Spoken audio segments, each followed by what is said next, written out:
Bueno, hoy tenemos un super invitado en esta sección, nuestra última entrevista del año 2021. Hoy nos acompaña Juan Miguel Chima González, él es gerente de Impulse. Voy a traerlo en este momento a pantalla. Él es consultor experto en marketing digital, innovación y desarrollo de negocios de base tecnológica para negocios en la economía circular. Él es apasionado por los modelos de negocios circulares, el diseño de servicios y el diseño de experiencia para el desarrollo de productos digitales. Y hoy con Juan Miguel hablaremos de por qué invertir en innovación en un momento de tantos cambios tecnológicos y del auge de la economía circular.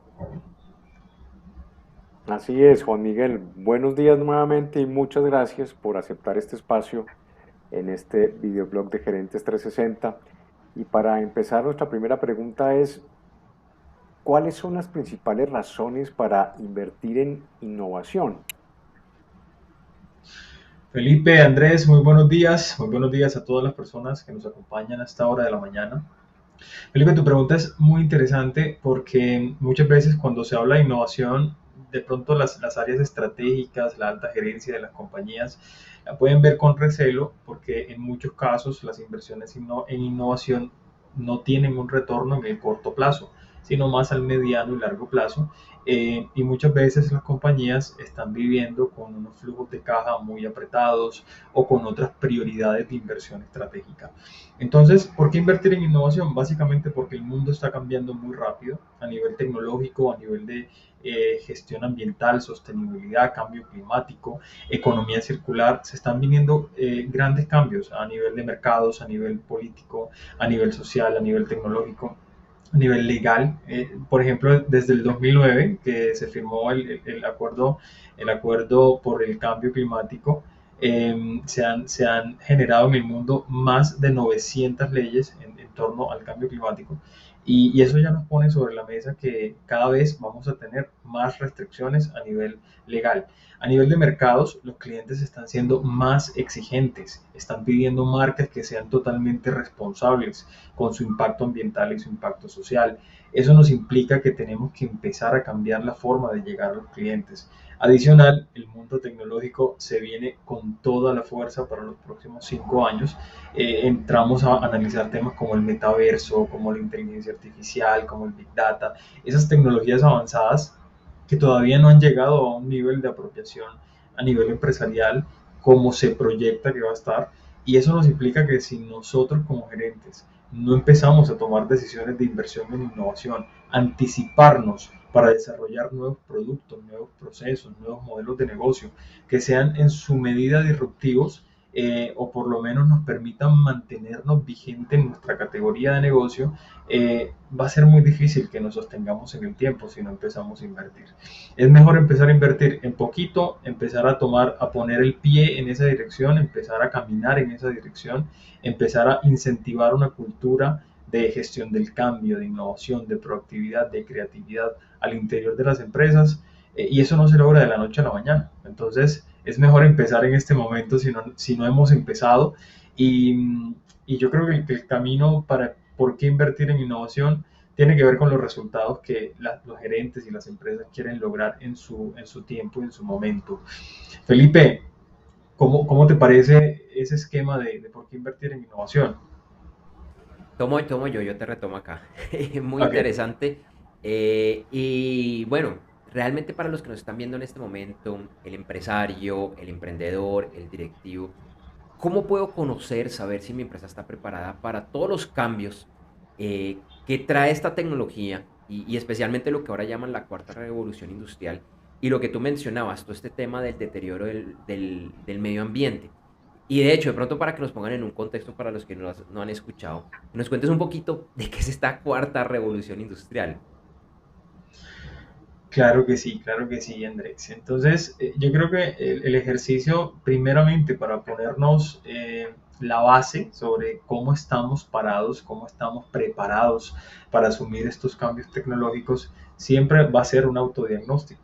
Y un autodiagnóstico no solamente a nivel del área de tecnología de la empresa, que siento que tratamos de externalizar la tecnología de nuestros procesos y de nuestra realidad organizacional. Lo primero es hacernos un análisis interno en la organización a nivel de estrategia de negocio, a nivel de procesos, a nivel de estructura, a nivel de cultura, a nivel de gestión del talento y a nivel de infraestructura. ¿Qué capacidades y qué competencias tenemos para la tecnología o para la apropiación tecnológica en la empresa?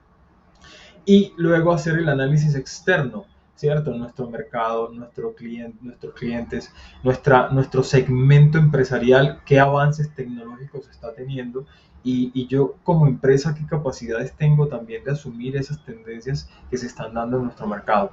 En la medida en que identificamos esas brechas, ya podemos empezar a implementar planes de trabajo que permitan asumir nuevos proyectos, nuevas posturas, nuevas inversiones en innovación para adaptarnos rápidamente.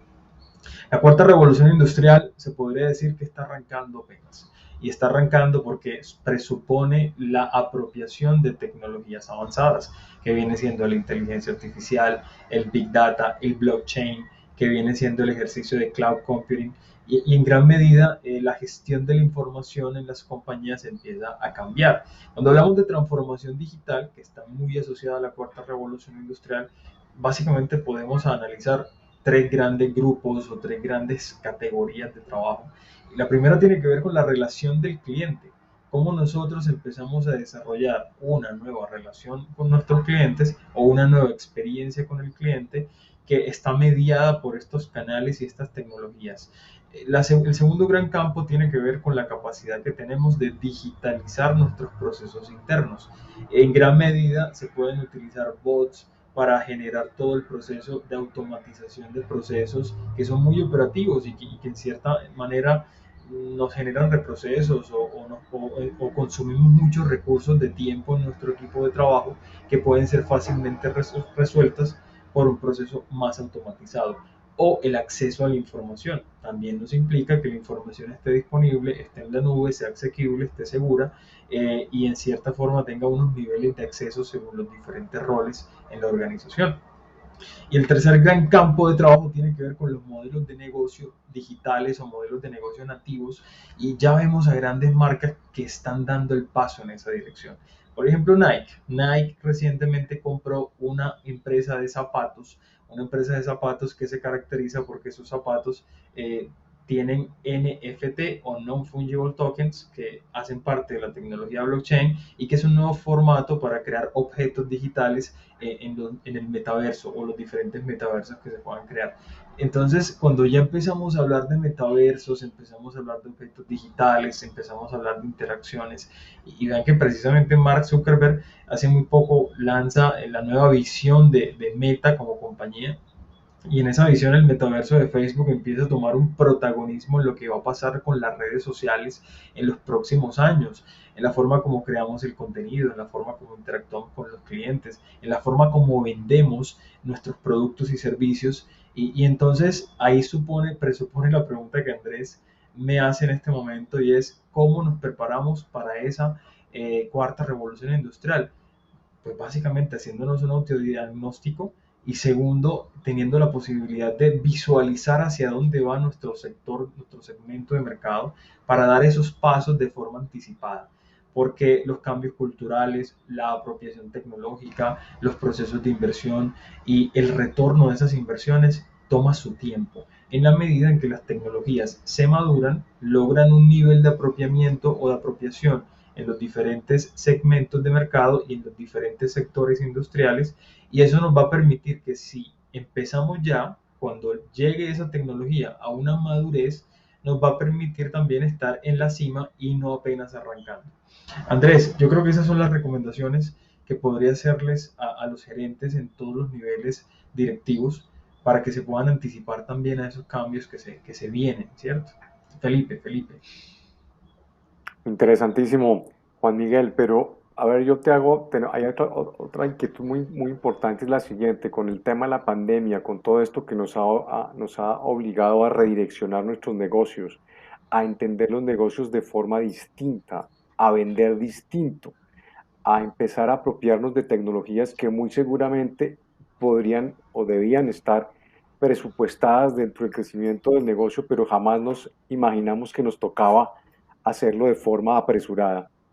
Se viene, digamos, una cantidad de información, se le viene a la cabeza una luz de información al gerente, donde dice qué hacer, cómo hacerlo, por dónde empiezo, qué debo hacer, qué debo tener en cuenta, cómo es el tamaño de mi negocio. Es una cantidad de información que eh, como que lo atolondra a uno, digamos, en primera instancia. La pregunta es, ¿cómo crees tú que deben las empresas priorizar los proyectos cuando quiero abordar el tema de la innovación dentro de mi empresa? ¿Cómo empezar, digamos, para poderse anticipar a esos cambios del entorno? ¿Cómo debería uno priorizar eso?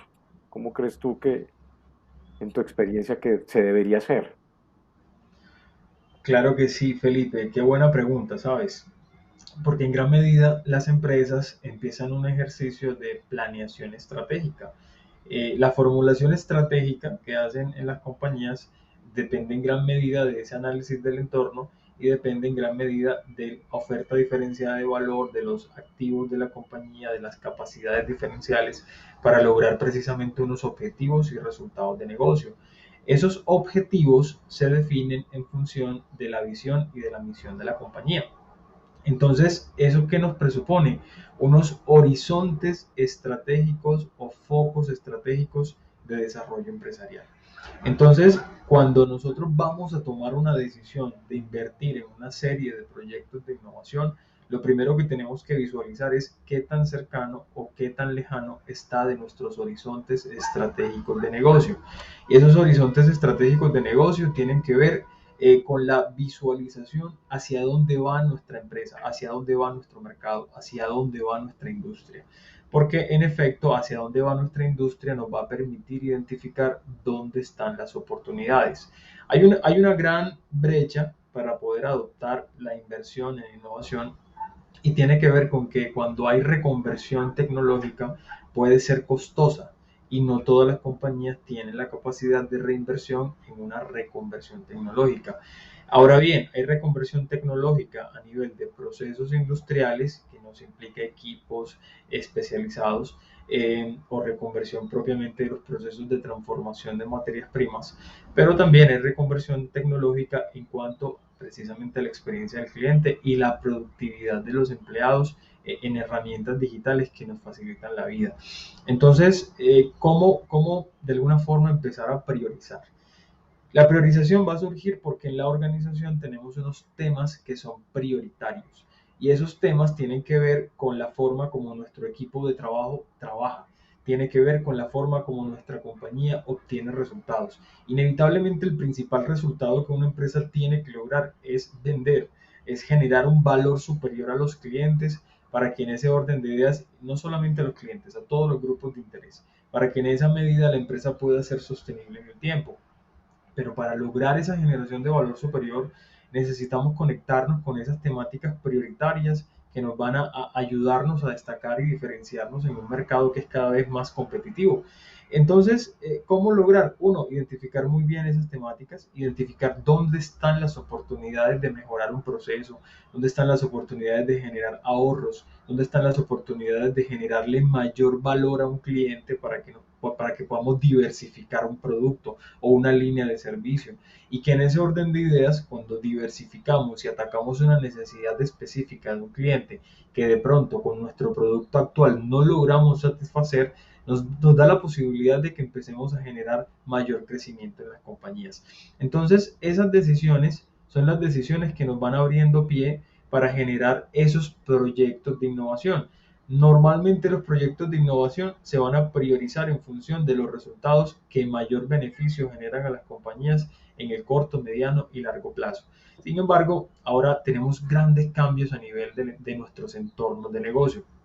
Y estos cambios, en principio, relacionados con nuestra situación de pandemia, relacionados con la situación del cambio tecnológico, de la economía circular, de la realidad ambiental.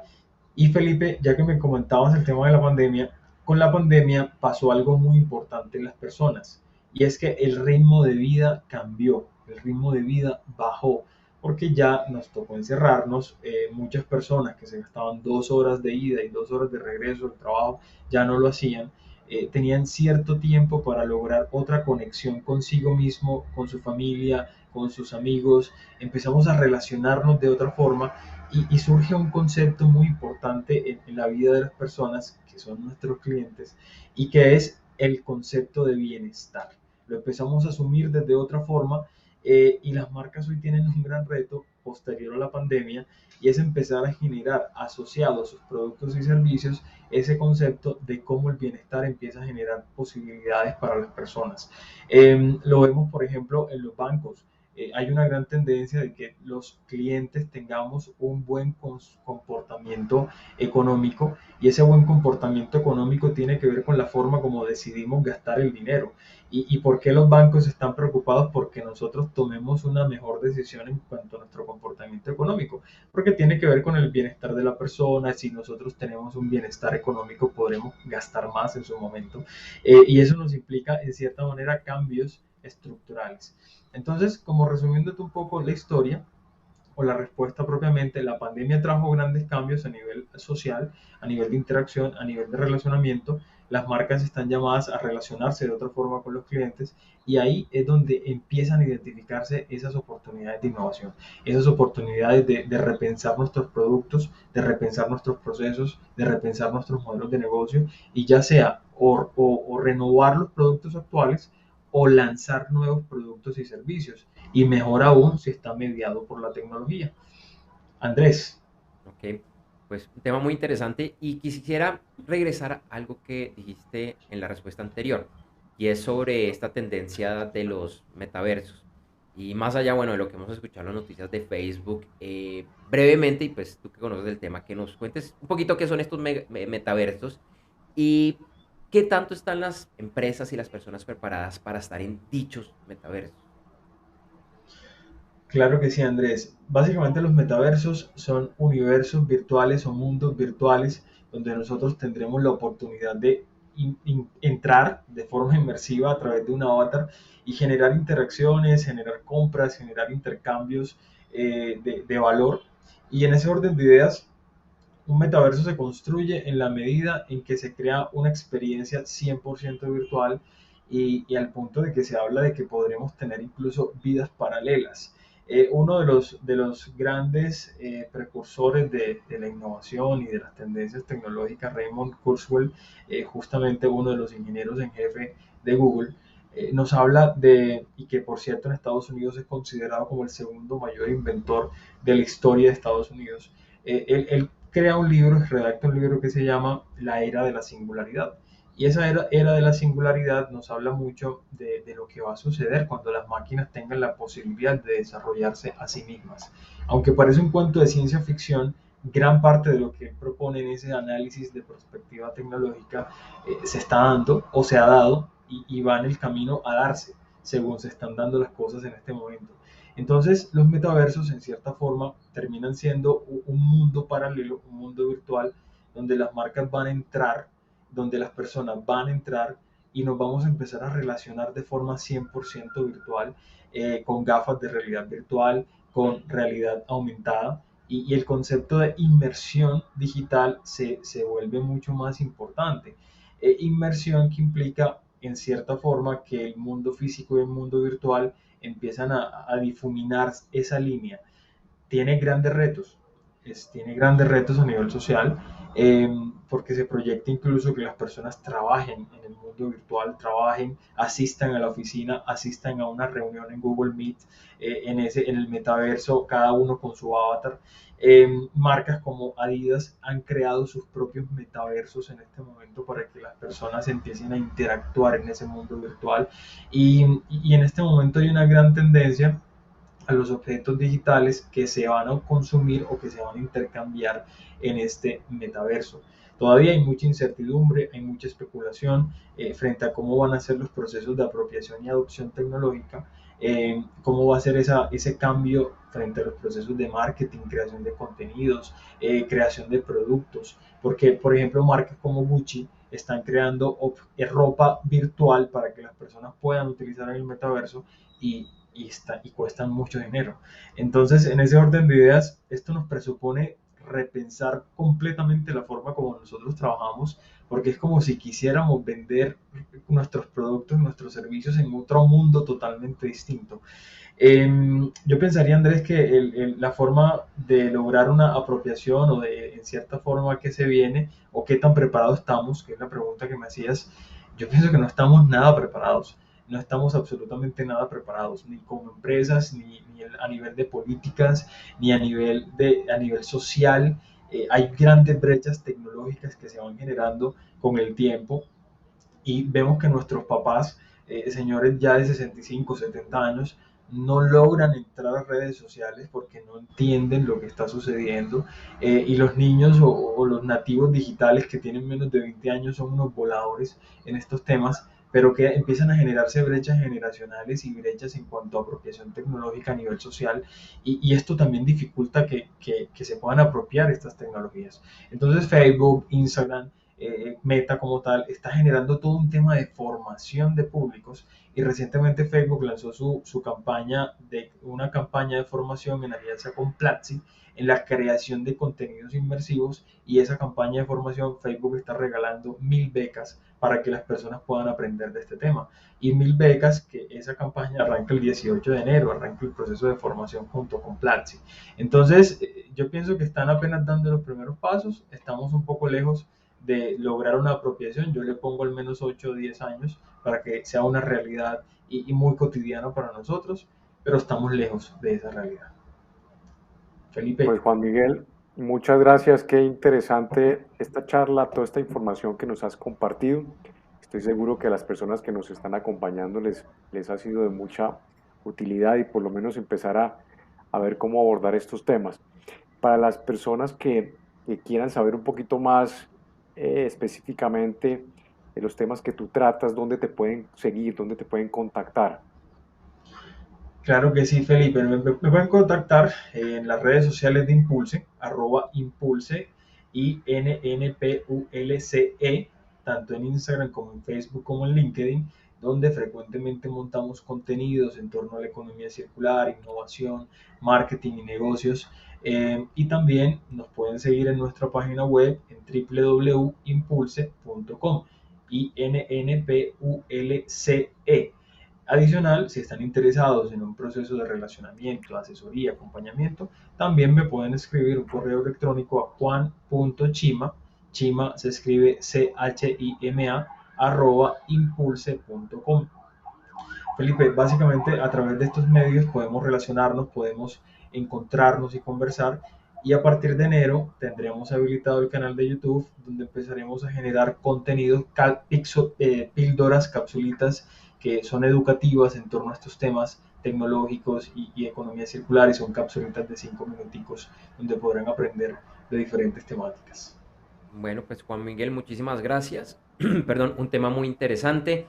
Ya saben dónde lo pueden contactar. Deseamos una excelente semana, un excelente fin de año y esperamos tenerte aquí nuevamente en Gerentes 360. Que estés muy bien. Gracias, saludos. Saludos.